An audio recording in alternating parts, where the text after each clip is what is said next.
इस बार रिकॉर्ड तोड़ गर्मी पड़ रही है। गर्मी बर्दाश्त से बाहर होती जा रही है। पारा इतना हाई है कि पिछले सारे रिकॉर्ड पिघल गए। गर्मी से सबसे ज्यादा परेशान बिहार के स्कूली बच्चे हैं। बिहार के बेगूसराय और शेखपुरा में आज गर्मी का कहर दिखा, जहां स्कूल में पढ़ाई कर रही छात्राएं गर्मी की वजह से बेहोश हो गई। गर्मी इतनी ज्यादा थी कि क्लास में बैठे बैठे ही छात्राएं बेहोश होकर गिरने लगी। चारों तरफ अफरा तफरी मच गई। बेगूसराय के मटिहानी मध्य विद्यालय में गर्मी की वजह से 14 छात्राएं बेहोश हुई, जिसके बाद छात्राओं को मटिहानी पीएचसी अस्पताल में भर्ती किया गया। शेखपुरा के एक स्कूल में भी ऐसी ही तस्वीर मिली, जहां अरी के मध्य विद्यालय मनकौल में 16 छात्राएं बेहोश हो गई। छात्राओं के बेहोश होते ही स्कूल प्रशासन और घर वालों में अफरा तफरी मच गई, जिसके बाद सभी छात्राओं को अस्पताल में भर्ती कराया गया। फिलहाल सभी छात्राएं ठीक हैं। बिहार के स्कूलों में गर्मी की छुट्टियां 15 अप्रैल से 15 मई तक पड़ती हैं। 16 मई से स्कूल खुल चुके हैं। हालांकि भीषण गर्मी में बच्चों की तबीयत खराब होता देख अब बिहार शिक्षा विभाग की आंखें खुली और स्कूलों को 8 जून तक बंद कर दिया गया है। लेकिन सवाल तो उठता है कि इतनी गर्मी में भी स्कूल कैसे खोलेगा। सरकार के तुगलकी फरमान पर हम लोग विवश हैं। अंतिम में हम मध्याह्न भोजन कराकर अभी छुट्टी दे दिए हैं, अवैधानिक रूप से, मजबूरी में। गार्जियन का भी मोह पहुंच गया, बच्चा भी हमारा है बेहोश हो गया। हम विवश हो गए बच्चा को वहां से छुट्टी देने के लिए। गर्मी के साइड इफेक्ट की एक और तस्वीर आपको दिखाते हैं। प्रभु राम की नगरी अयोध्या में तापमान 43 डिग्री के आसपास है, इसलिए अयोध्या में रामलला की दिनचर्या भी बदली गई है। गर्मी की वजह से रामलला के भोग में बदलाव किया गया है। गर्मी में रामलला को सूती वस्त्र पहनाए जा रहे हैं। भोग में दही, लस्सी और जूस दिया जा रहा है। भोग में मौसमी फलों को भी शामिल किया गया है। राम मंदिर में रामलला की सुबह की आरती दीप जलाकर होती थी, लेकिन अब चांदी की थाली में फूल रखकर आरती की जा रही है, ताकि प्रभु को गर्मी ना लगे। सूती कपड़े पहनाए जाते हैं रामलला को, जिससे कि गर्मी का प्रभाव न लगे। उसके बाद में वहाँ कूलर है वो चलता है, और भोग में दही का भोग लगाया जाता है, जूस का भोग लगाया जाता है। दिल्ली में आज पारे ने अपने सारे रिकॉर्ड पीछे छोड़ दिए हैं। दिल्ली के मुंगेशपुर में आज दोपहर में तापमान 52.3 डिग्री सेल्सियस पहुंच गया, जो भारत में अब तक का सबसे ज्यादा तापमान है। हालांकि दिल्ली में आज एक और तस्वीर दिखी, जब दोपहर में मौसम बदला और हल्की फुल्की बारिश हुई, लेकिन दिल्ली में जिस तरह की गर्मी पड़ रही है उससे इस बारिश का कोई असर नहीं दिखा। गर्मी में आग लगने की घटनाएं भी बढ़ रही हैं। कहीं लापरवाही की वजह से आग लगी है, तो कहीं शॉर्ट सर्किट आग की वजह बन रही है। बीती रात दिल्ली के मधु विहार इलाके में एमसीडी पार्किंग में आग लगने से हड़कंप मच गया। पार्किंग एरिया में लगी आग की वजह से 17 गाड़ियां जलकर राख हो गई। गाड़ियों में रात करीब 1 बजे आग लगी थी, जिसके बाद एमसीडी पार्किंग में अफरा तफरी मच गई। मौके पर फायर ब्रिगेड की कई गाड़ियों ने पहुंचकर आग बुझाई, लेकिन तब तक पार्किंग में खड़ी गाड़ियां पूरी तरह से जल चुकी थी।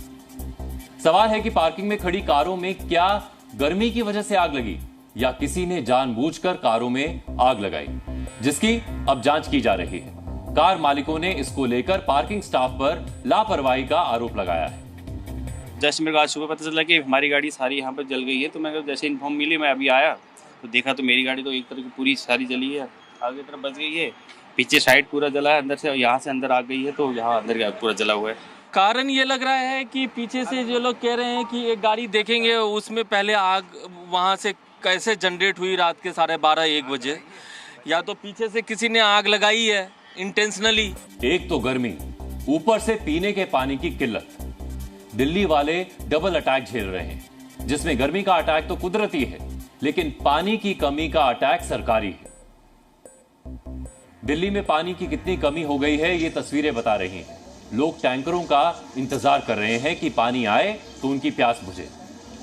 पानी की कमी सिर्फ देश की राजधानी दिल्ली में ही नहीं, बल्कि सरकारों की आंखों में शर्म का जरा सा भी पानी नहीं बचा है। दिल्ली सरकार कह रही है कि अब दिल्ली में एक ही टाइम पानी आएगा, और किसी ने पानी बर्बाद किया तो 2000 रुपए का चालान भी काट दिया जाएगा। यानी सरकार की नाकामी की सजा अब दिल्ली वाले भुगतेंगे, जिसके लिए दिल्ली सरकार और हरियाणा सरकार जिम्मेदार है। हर साल की तरह इस साल भी दिल्ली और हरियाणा के बीच यमुना के पानी को लेकर गर्मागर्मी तेज हो गई है। दिल्ली सरकार कह रही है कि हरियाणा दिल्ली को उसके हिस्से का पानी नहीं दे रहा, लेकिन हरियाणा सरकार कह रही है कि दिल्ली को उसके हक का पूरा पानी दिया जा रहा है। इस साल 1 मई से ही हरियाणा ने दिल्ली को अपने हिस्से का पानी देना कम कर दिया और लगातार यमुना का वाटर लेवल गिर रहा है। 1 मई को यमुना का वाटर लेवल वजीराबाद पर 674.5 फीट था।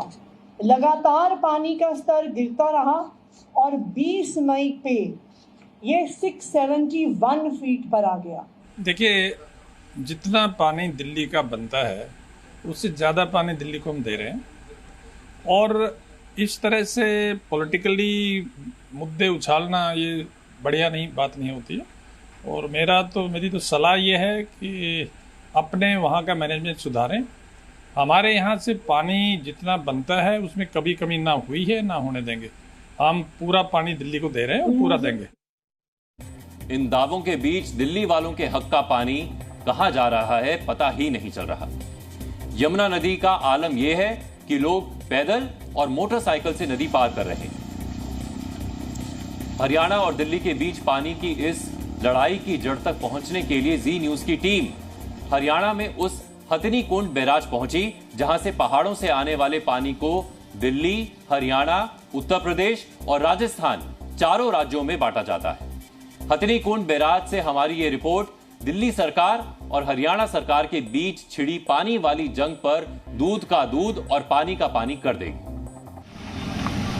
इस वक्त दिल्ली वालों को एक ही टाइम का पानी क्यों नहीं मिल पा रहा है, इसी चीज को डिकोड करने के लिए आज हम हथिनी कुंड बैराज पहुंचे हैं। हमारे साथ इस वक्त शेर सिंह जी हैं जो हथिनी कुंड बैराज से हमें वो डेटा बताएंगे। सर, मैं समझने की कोशिश करूं तो वो दिल्ली को किस किस तरह से पानी यहाँ से पहुंचाया जाता है, क्या क्या वो चीजें? सर, दिल्ली को तो जो भी यहाँ पानी है ना, इसका बंटवारा है, हर स्टेट के शेयर हैं। दिल्ली का भी शेयर है, जो शेयर के साथ बंटवारा है वो तो उनको देना ही देना। बाकी जो दिल्ली की डिमांड आती है पानी की पीने के लिए, हमारे को जो गाइडलाइन मिली है वो ये मिली है भी पहले पानी पीने का पूरा करना, दिल्ली का पानी पूरा करना, उसके बाद इरिगेशन के लिए।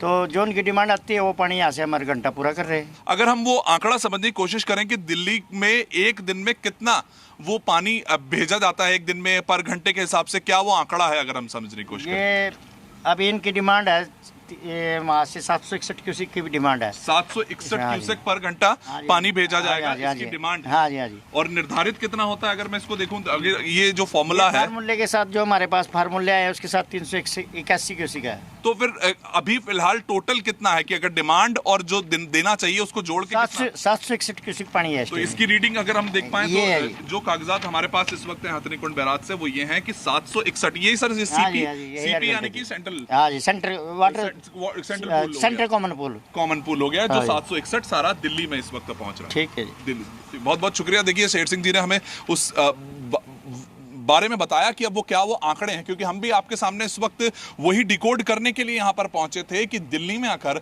पानी नहीं मिल पा रहा है तो क्या उसका कारण इस वक्त ये जो नेचुरल पानी आता है, हथिनी कुंड बैराज जो पानी संभाल कर रखता है और डिस्ट्रीब्यूट करता है, वो कारण है। लेकिन जब यहाँ आंकड़े आकर हमने पता करे तो यहाँ पर आंकड़े ये बयां कर रहे हैं कि जो हर एक घंटे में 381 क्यूसेक की जो डिमांड है उसके दुगना इस वक्त आप सोचिए लगभग 761 क्यूसेक जो दिल्ली मांगता है, दिल्ली ने जितना मांगा उसको पानी दिया गया है। और उसके बाद से अभी तक किसी भी तरह की डिमांड यहां पर हथिनी कुंड बैराज में दिल्ली की तरफ से नहीं पहुंची है कि उन्हें और ज्यादा पानी की जरूरत है।